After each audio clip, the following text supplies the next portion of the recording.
Before I start the video, there's a few things I'd like to mention. One thing with my videos is that the aspect ratio of the drawings I make for my videos don't fully take up the screen on some devices, leaving these two big black boxes on the side of the screen. This is because I make my drawings on an iPad and email them to my computer, and the size of the drawing is the size of the iPad screen, meaning that it's a different aspect ratio from other devices.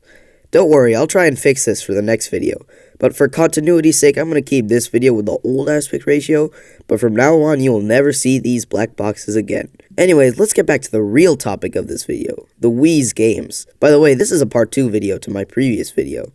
I highly recommend you watch it, as some things I say in this video are topics brought up in my last video. So to recap my last video, I said that the Wii was a great console due to its affordable price and great games that came along with it, like Wii Sports. I wanted to talk more about the games in the last video, but I had to leave somewhere literally the day after I uploaded the part 1 video, so I needed to be done quickly. So what made the Wii's games so good? To be honest, I don't really know. Personally, I want to know who's behind the Mario Galaxy music, since they made some of the greatest masterpieces known to man. And that segues us into our first game we're going to talk about in this video, Super Mario Galaxy for the Nintendo Wii. Mario Galaxy is a game where Mario explores a bunch of different planets, each with their own unique gimmicks and gameplay. I feel like the variation between stages in Mario Galaxy is phenomenal, and it makes every stage feel super fresh and more engaging. And don't get me started on the music. You know this song? This was from Mario Galaxy, and not only that, this song belongs to one of my favorite stages in the whole game. Another thing about Galaxy is that its visuals have honestly aged pretty well by Nintendo standards. Most of Nintendo's newer games still keep this cartoony style, just at a higher quality. Now, Galaxy is a great game, but it pales in comparison to another game on the Wii. This is probably a very controversial statement, but I think Mario Galaxy 2 is better than Galaxy 1. Yeah, I know. The reason I say this is because I feel like Galaxy 2 has better characters in it and even more fun galaxies to explore. Let's be real, Galaxy 1 had like 3 memorable characters in it, but Galaxy 2 has so many other cool NPCs, like Lubba. I freaking love this guy, he's just so chill. And Galaxy 2 has Yoshi in it. If you don't know, Yoshi's my favorite character in the Mario franchise. So I deem a game with Yoshi in it automatically better than the game without him in it.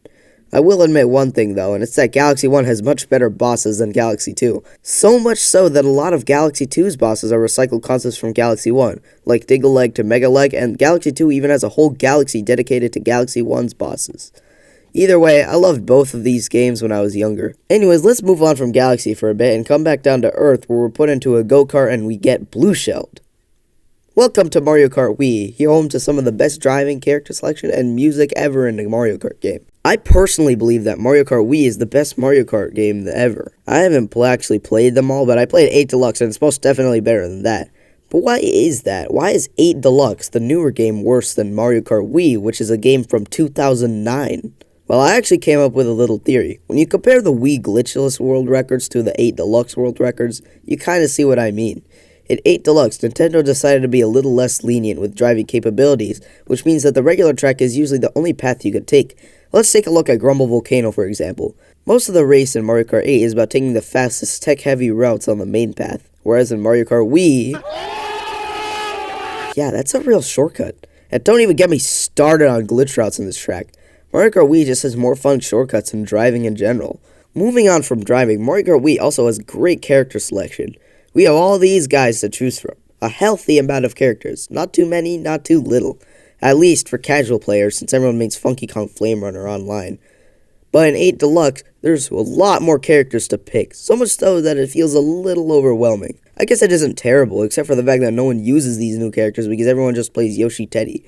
And don't even get me started on Mario Kart World. But one of the best things about Mario Kart Wii is its music. Nintendo really cooked with music on the Wii.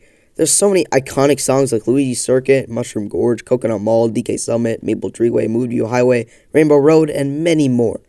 I had lots of fun playing Mario Kart Wii when I was younger, and I remember watching lots of TWD 98 as well. Wonder if there's any kids growing up on Shortcat. Now those were the main games I wanted to cover, but I'm going to mention a few more so that people don't get mad at me for not mentioning them. Starting with Rhythm Heaven Fever. Rhythm Heaven gets almost completely overlooked, and I feel like the series would have died if Groove wasn't announced recently. Either way, I think that Rhythm Heaven Fever was the best game in the series so far, and it just has so many iconic songs and rhythm games. Great music, great gameplay, and lots of hitting that A button. 10 out of 10. Next, let's talk about Kirby's Return to Dreamland. I never finished this game, mainly because I was playing it on an emulator, and that's when I was on my shiny hunting grind. But it was definitely a fun experience as my first Kirby game. Let me know if I should play more Kirby. And that just about wraps up this part 2 video. Thanks for watching, by the way. The thing is, talking about the Wii just makes me feel nostalgic for the Wii. So at 50 subscribers, I'm going to go for a perfect game in Wii Sports Bowling. At the time I'm writing the script, I have 31 subs, and I'm sure we can get that a lot higher. So please subscribe, like the video, leave the comment, and share this video to your friends. Jeez Louise, man, stop begging for stuff like a madman. I know. That's very unlike me to do so. And so I depart with this meaningful message. Cheeseburger.